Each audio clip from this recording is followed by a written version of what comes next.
Assalamualaikum warahmatullahi wabarakatuh. Alhamdulillah, alhamdulillahi rabbil alamin.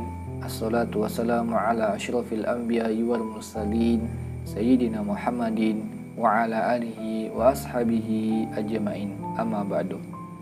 Alhamdulillah, anak-anak yang dirahmati Allah subhanahu wa ta'ala. Apa kabarnya hari ini semuanya? Mudah-mudahan anak-anak sekalian selalu dalam keadaan sehat dan tetap semangat dalam melanjutkan pembelajaran. Pada kesempatan majelis pagi hari ini, Ustadz akan menyampaikan tentang pentingnya kita berdoa kepada Allah Subhanahu wa taala. Ketahuilah anak-anak bahwa Allah Subhanahu wa taala ialah sebaik-baiknya pendengar, yang paling mengetahui dan lagi maha kuasa melakukan apa saja. Dalam kehidupan manusia, sejatinya Allah Subhanahu wa taala sudah mengatur dan mengetahui apa-apa yang akan dialami hambanya semasa hidup. Allah Subhanahu wa taala tidak akan membiarkan manusia larut dalam permasalahan hidupnya di dunia.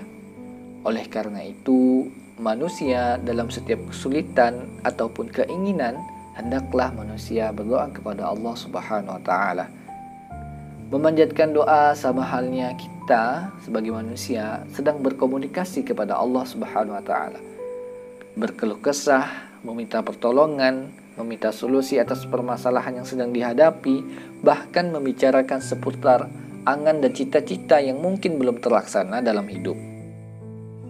Semakin sering kita berbicara dan mendekatkan diri kepada Allah Subhanahu wa taala lewat ibadah doa, semakin terasa dekat Allah Subhanahu wa taala di hati kita. Rasulullah SAW bersabda, doa adalah ibadah. Hadis riwayat Abu Daud.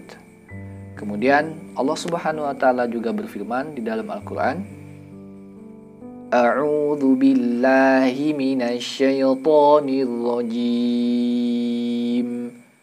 Wa qala rabbukum ud'uni astajib lakum.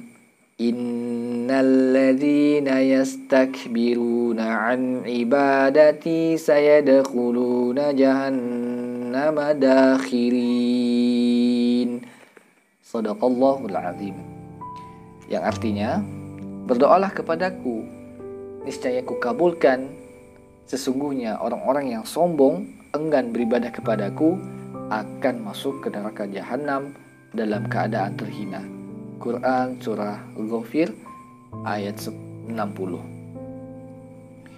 Abu Hurairah radhiyallahu an meriwayatkan Rasulullah SAW bersabda, barang siapa tidak memohon kepada Allah, ia akan dimurkai. Hadis riwayat Tirmizi dan Ibnu Majah. Nah, dalam hidupnya kita sebagai manusia tidak akan pernah bisa mengetahui sesuatu yang akan terjadi di masa yang akan datang.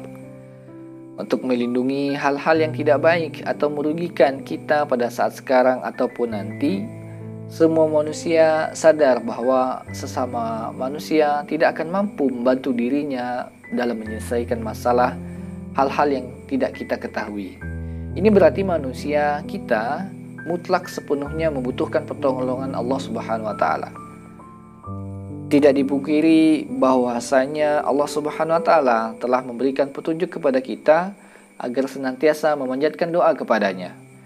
Dengan doa inilah Allah Subhanahu wa taala memberikan jalan dan pertolongan kepada hambanya dengan cara yang sama sekali tidak diketahui sebelumnya dan dari arah yang sama sekali tidak diduga oleh seorang hamba tersebut. Hal ini membuktikan bahwa doa merupakan sarana yang menjadi kepentingan kita sebagai manusia. Doa yang kita panjatkan kepada Allah Subhanahu wa taala insya Allah akan menghilangkan semua bentuk kekecauan batin, pikiran, dan perasaan kita pada saat kita tidak lagi dapat mencari jalan dalam mengatasi masalah atau hambatan. Pada saat itu pula jiwa kita bisa bersandar kepada Allah Subhanahu wa taala. Sudah sangat jelas bahwa doa ini sangat penting dalam kehidupan sehari-hari kita agar senantiasa kita selalu dilindungi oleh Allah Subhanahu wa taala, agar senantiasa apa-apa yang kita harapkan dapat selalu diberikan kelancaran oleh Allah Subhanahu wa taala serta diberikan perlindungannya juga, dan yang utama bagaimana kita bisa mendapatkan ridha Allah Subhanahu wa taala. Baik, itu ya anak-anak, insya Allah. Jadi Ustadz harapkan anak-anak sekalian dalam melakukan aktivitas apapun, sekecil apapun, hadirkanlah Allah dalam setiap langkah kita. Sekecil apapun yang akan kita lakukan, usahakan hadirkan Allah. Sebut nama Allah, sebut kalam-kalam ilahi, agar apa yang kita lakukan itu terhitung ibadah, insya Allah. Baik, itu saja yang dapat Ustadz sampaikan. Kurang lebihnya Ustadz mohon maaf. Silakan anak-anak sekalian bersiap-siap untuk melanjutkan pembelajaran dan tetap semangat. Barakallahu fiik. Assalamualaikum warahmatullahi wabarakatuh.